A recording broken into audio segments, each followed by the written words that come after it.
I did not. Edward Henry Joy. Edward Henry who? Joy. Joy. Kind of ironic. Yes. Okay. All right.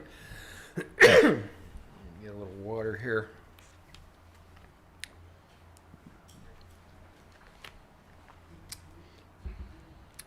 Do you ever stop to think about how much you have or how fortunate you are? Or do you kind of focus on the doom and gloom? Sometimes we get that way and we don't appreciate what we do have. Sometimes we go through life and we think that what we have is because of our own abilities or our own smarts. When in reality, it's all from God. Everything we have is from God. James tells us that every good and perfect gift is from above. We need to remember that. That it's not just because of us, that it's from God and his provision in our life. Jacob realizes this as he's preparing to leave Laban in Macedonia and to go with his accumulated wealth and his family. So he's preparing to do that in our passage today. And as he does, he freely acknowledges that it's all from God. He reminds Laban of that in their encounter. And take some time this morning as we look at the passage and just reflect on all that God has provided for you. Because even though we may be going through struggles and different times, he still has provided. He's done some wonderful things in our lives. So look what God has done. So as we look at our passage today, we're going to see just that. And as we do, it's not moving there, Tim. There we go. Thank you, sir.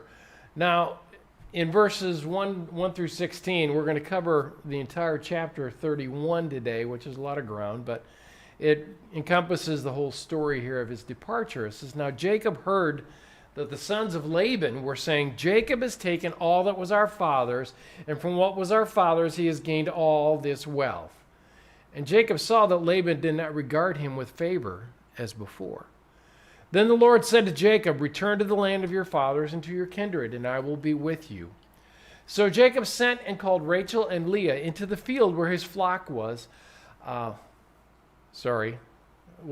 said to them, I see that your father does not regard me with favor as he did before, but the God of my father has been with me. You know that I have served your father with all my strength. Yet your father has cheated me and changed my wages 10 times. But God did not permit him to harm me. If he said the spotted shall be your wages, then all the flock bore spotted. If he said the striped shall be your wages, then all the flock bore striped. Thus God has taken away the livestock of your father and given them to me. In the breeding season of the flock, I lifted up my eyes and saw in a dream that the goats that mated with the flock were striped, spotted, and mottled. Then the angel of God said to me in the dream, Jacob, and I said, here I am. And he said, lift up your eyes and see, all the goats that mate with the flock are striped, spotted, and mottled, for I have seen all that Laban is doing to you. I am the God of Bethel, where you anointed a pillar and made a vow to me. Now arise, go out from this land and return to the land of your kindred. Then Rachel and Leah answered and said to him, is there any portion or inheritance left to us in our father's house? Are we not regarded by him as foreigners? For he has sold us, and he has indeed devoured our money. All the wealth that God has taken away from our father belongs to us and to our children. Now then, whatever God has said to you, do. So Jacob enlists his wives. So Jacob's case, he lays it out before them. He notices that Laban doesn't look at him with favor anymore. Why? Because of the whole striped and spotted sheep and goats thing, where basically God gave Jacob Laban's flocks. So Laban is just left with a little bit, he and his sons. And in the process, Laban took great pains to separate all those pure ones from the spotted and mottled ones. And so he wanted Jacob to have the pure ones, and then they would all go to Laban, and then there would just be these occasional ones that Jacob would get. Of course, it didn't work that way. And Jacob became very wealthy as a result. So Laban didn't like it. And then, of course, you see at the beginning of the passage where Laban's sons are even saying Jacob has stolen the wealth of our father, which these guys are looking at our wealth. He's taken it from us. When Laban before acknowledged that it all came because Jacob was taking care of his flocks. Interesting, isn't it? The type of man Laban is. Not a guy I'd want to go into business with. So his case is laid out. He had worked 20 years. 20 years for Laban. 7 for Rachel, or Leah initially, and then 7 for Rachel is what it turned out. And then he worked 6 years dealing with the whole sheep thing and goats, and he ends up with this massive amount of animals. Camels, which was a sign of incredible wealth, donkeys. He had a great deal of wealth. He was probably more wealthy than Laban, the man he worked for. And now he just wants to go and he wants to leave. And also in this process, he mentions to his wives that your father's changed my wages 10 times. We don't know if it was exactly or if that was just a number they throw out like, you've done this, a ton of times, if it was a phrase used like that. But the idea was that Laban had changed his wages several times. And he alludes to that. Spotted, you get the spotted sheep. No, now you get the striped sheep. No, now you get the mottled sheep. So he would kind of make things so that he would try and get more because that's what was producing when the animals would mate. So when he does this, and then he tells his wives, and then they respond. See, they agree together. Now think about this with the birth wars. This is Leah and Rachel. They did not like each other. But on this point, they agreed. It's like, yeah, our dad, he doesn't care about us. He basically sold us. Our inheritance that we get from him is gone anyway. For our children and our sons, all these sons that they bore, it's now with Jacob too. So, hey, it's expedient, yes, but they had no need to stay with their father. So this is whatever you feel you need to do, do. And they actually agreed about it. So what does Jacob do? He does. So he arose and set his sons and his wives on camels. He drove away all his livestock, all his property that he had gained, the livestock in his possession that he had acquired in Padan Aram, to go to the land of Canaan to his father Isaac. Laban had gone to shear his sheep, and Rachel stole her father's household gods. And Jacob tricked Laban the Aramean by not telling him that he intended to flee. He fled with all that he had and arose and crossed the Euphrates and set his face toward the hill country of Gilead. So we have Jacob's flight here. So we have a stealth that he uses. It's like, I'll wait till he's out shearing the sheep. That's a 3 days journey, remember? So Laban's gone. Then we'll pack up and we'll get out of town. Then he comes back and we're gone. Jacob didn't like those confrontations, did he? Even though God had told him that he would be with him, God told him to leave. He's very deceitful in how he does it. And so he packs up all his possessions. This was probably quite a caravan because, he had 11 sons at this time. And it was right after Joseph was born that he wanted to go and leave. And so he does this. He's got camels, he's got donkeys, sheep, goats. He takes them and puts them out before him. He has manservants, maidservants to take care of a lot of things. And so he and his family, they load up and they start to leave. Well, Laban's off shearing his sheep. So they get a 3-day journey head start, at least. Because word has to get back to Laban that they left. So he does this. And what happens is they pack up and they go. We have this lovely actual photograph from the time. But you can just get the idea. It was just this large group and this caravan really going, which in essence is also why Laban was able to catch up with him later too. So then there's the theft. where while Laban's away, Rachel steals his household gods. So in the culture they had these household gods. There was any number of deities that they would pray to. Now Laban acknowledged the one true God and who he was because God had spoken to him in a dream. So Laban acknowledged him, but he also had these other gods, and he would use divination to try and find out things and do these. It's uncertain exactly why Rachel stole the gods. Maybe it was so that he couldn't by divination find out where they went. We don't know if it was just being spiteful. I'll see you dirty, giving my sister to my husband like this, I'm going to steal your gods. So she does. She steals them. Nobody else knows she took the gods. She's got them with her, which comes in later here too. But they do this.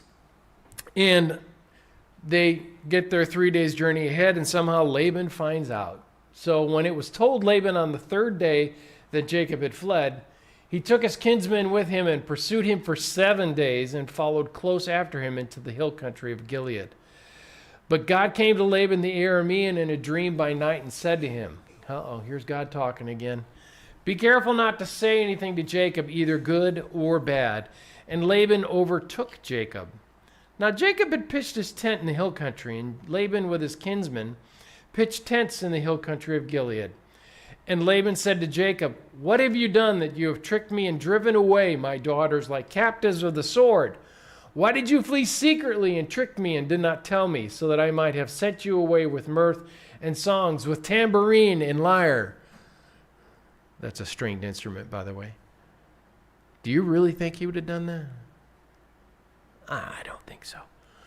I don't think so. Here to try to find a way to keep Jacob there and get more wealth out of him, make him work for him more. And why did you not permit me to kiss my sons and my daughters farewell? Now you have done foolishly. It is in my power to do you harm, but the God of your father spoke to me last night, saying, be careful not to say anything to Jacob, either good or bad. And now you have gone away because you longed greatly for your father's house, but why did you steal my gods? Jacob answered and said to Laban, because I was afraid, for I thought that you would take your daughters from me by force. Anyone with whom you find your gods shall not live. In the presence of our kinsmen, point out what I have that is yours, and take it. Now Jacob did not know that Rachel had stolen them. Oops. He basically was signing a death warrant for his wife. So Laban went into Jacob's tent and into Leah's tent and into the tent of the two female servants, but he did not find them.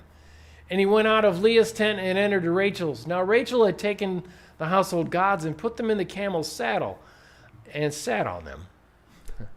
Laban felt all about the tent, but did not find them. And she said to her father, let not my lord be angry that I cannot rise before you, for the way of women is upon me. So he searched, but did not find the household gods. Interesting. Laban assails Jacob. So we have Laban's speech to Jacob. Now, as he pursues Jacob, the terms that are used, fled, pursued, things, they're militaristic terms. So Laban was ticked. He was angry. Like he was prepared to do battle, if necessary, because they had left, and he was duped. He did not like being embarrassed like that. So he comes upon Jacob, and then he pitches his tent and has this dream. It's like, oh man. He has a dream where God tells him, don't do any harm to him. Don't you say anything bad to him. But Laban just has to confront Jacob, and he does. He confronts him and says, why did you do this? What have I done to you? Like, yeah, right.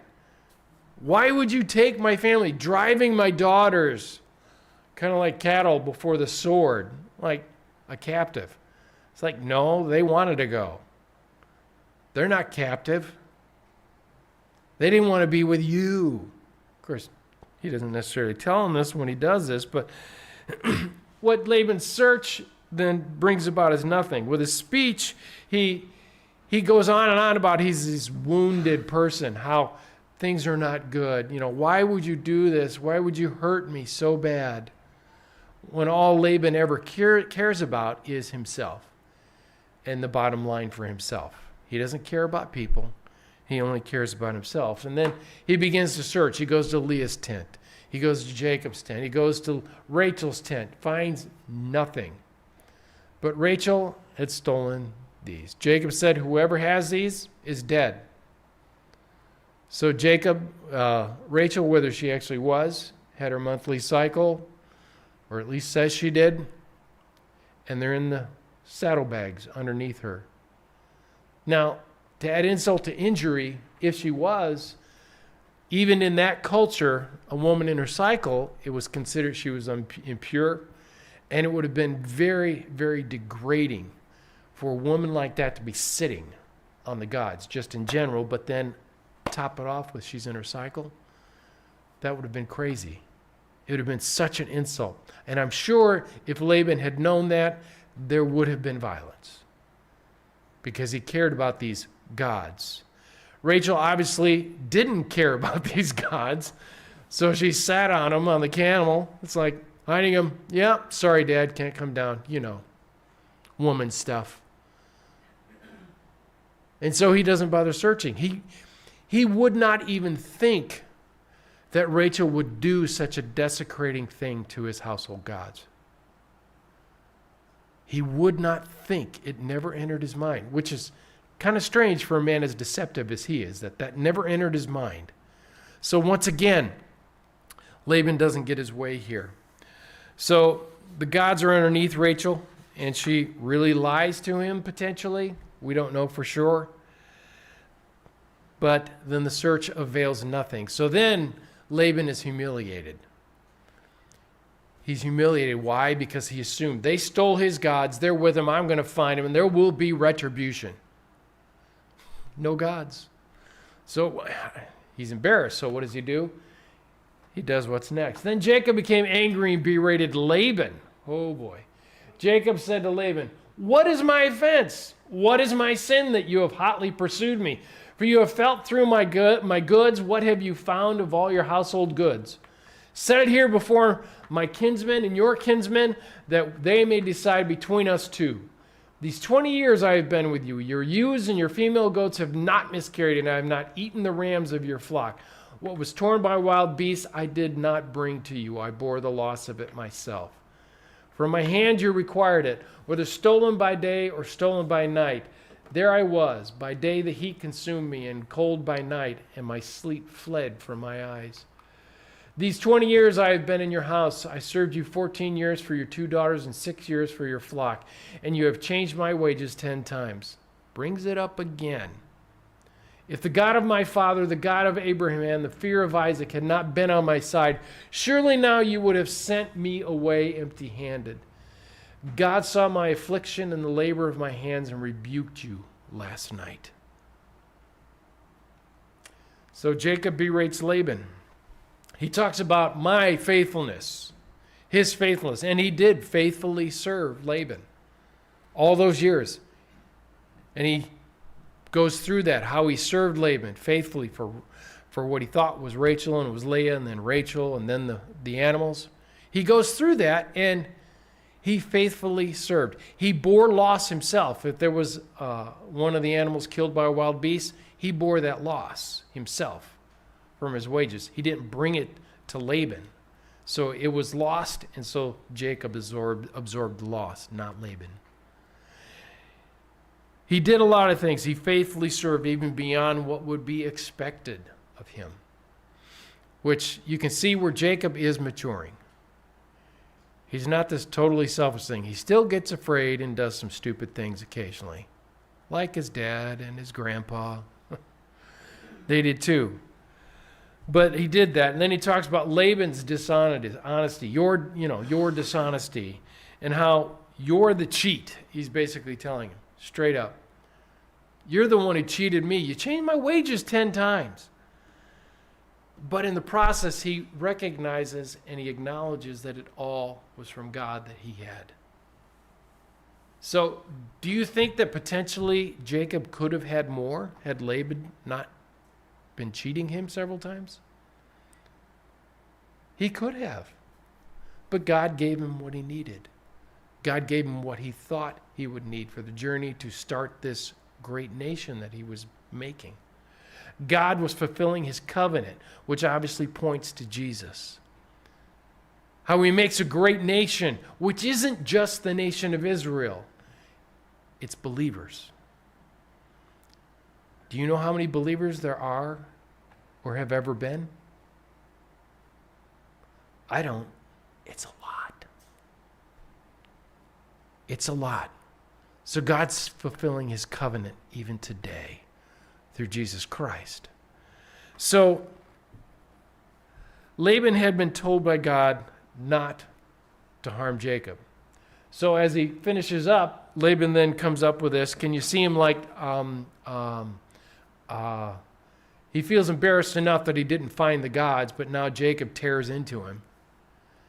And he's left there standing like, how can I save face? Because Laban doesn't like to look bad.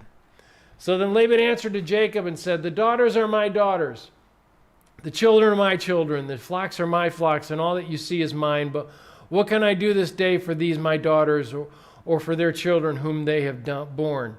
Come now, let us make a covenant, you and I, and let us be a witness between you and me. So Jacob took a stone and set it up as a pillar. And Jacob said to his kinsmen, gather stones. And they took stones and made a heap, and they ate there by the heap. Laban called it Jagar Sahadutha, but Jacob called it Gilead. Laban said, this heap is a witness between you and me today. Therefore he named it Gilead. And Mitzpah, for he said, the Lord watch between you and me when we are out of one another's sight. If you oppress my daughters, or if you take wives besides my daughters, although no one is with us, see, God is witness between you and me. Then Laban said to Jacob, see this heap and the pillar which I have set between you and me. This heap is a witness, and the pillar is a witness, that I will not pass over this heap to you, and you will not pass over this heap and this pillar to me to do harm. The God of Abraham and the God of Nahor, the God of their father, judge between us. So Jacob swore by the fear of his father Isaac. And Jacob offered a sacrifice in the hill country and called his kinsmen to eat bread. They ate bread and spent the night in the hill country. Early in the morning, Laban arose and kissed his grandchildren and his daughters and blessed them. Then Laban departed and returned home. So we have this non-aggression pact that is introduced by Laban. See, let's do this. So Jacob gets a pillar stone, and then they gather and they put a heap of stones by it. So he offers to make this pact because he's been sufficiently chastised. Jacob states in front of everybody, this is what you have done to me. You are not the offended, I am the offended. And he sets the record straight with him. So Laban, he fears Jacob. Why? Because he knows that God has blessed him. And he wonders whether, well, he could come and just kind of take my land and overrun us, because he's growing and God has blessed him and God is with him. So in doing so, he forms a covenant and he makes this pact with him. And he makes this pact that there would be no aggression. I will not come past this pillar to you to an act of aggression, and you will not do the same thing with me. And then he says, if you take other wives, God will witness this. God will witness this. This is between God. Now Laban invokes Jacob's God, but he also the God of Nahor, who was a pagan.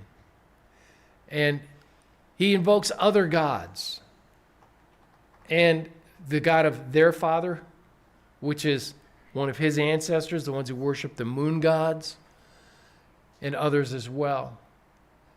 So he's swearing by all these different gods, and Jacob swears by one God, the God of Abraham, Isaac, God of Abraham, and the fear of Isaac is used there. And that's an interesting term, but you notice the fear is capitalized. So you have that fear and that reverence, the reverence for what Isaac had for his God is really what it amounts to. Or it could also mean kinsman of Isaac as well. But he's swearing by one God that this pact, this covenant that they're making that this will not happen. And they set up this heap of stones in the process, and they solemnize what was going on. So what you have is this thing between Laban and Jacob going on there. And this whole thing where Laban has sought to benefit himself, to gain financially for himself, through these 20 years with Jacob. I can't imagine working for someone that crooked for 20 years. I really can't. We've all had bosses who weren't the best. But this guy really kind of takes the cake. And he's your father-in-law. That's rough. There's no love lost between them. His daughters don't even like him. And yet, here they are. And Jacob clearly states to Laban that what he has is from God. So as we looked at this today, we see where God provided. No matter what Laban did, God thwarted it. And he prospered Jacob. And Jacob knew it. He knew it wasn't just, well, I went without sleep. I sat in the sun. It got cold at night. It's because of my labor that I got all these sheep. It's because I was willing to work for Rachel to finally get her as my wife. No, he knew it was all from God. So the question for us is, do we recognize that all that we have is from God?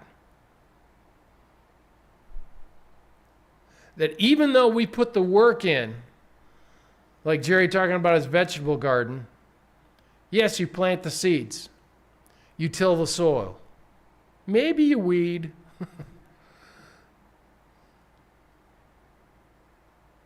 but that's because of God. God provides that harvest. God provides our finances. God provides our homes. God provides for us what we need. And you know what? Sometimes he gives us more than we need. I would say often he gives us more than we need. So he gave it, so we should be willing to give to God. Do we have that gratitude in our life? Do we acknowledge that all we have is from God? Or do we hang on stubbornly to our own pride? 2 Corinthians 3:5, not that we are competent to claim anything is coming from ourselves, but our competence comes from God. Our ability to do things comes from God. Do we recognize that? Do we acknowledge it?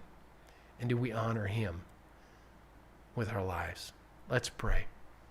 Lord, thank you so much for your gifts. Lord, I know we struggle with that at times. We want to think highly of ourselves. And Lord, you have blessed us so abundantly. You've given us abilities. You've given us strengths. You have helped us to do things.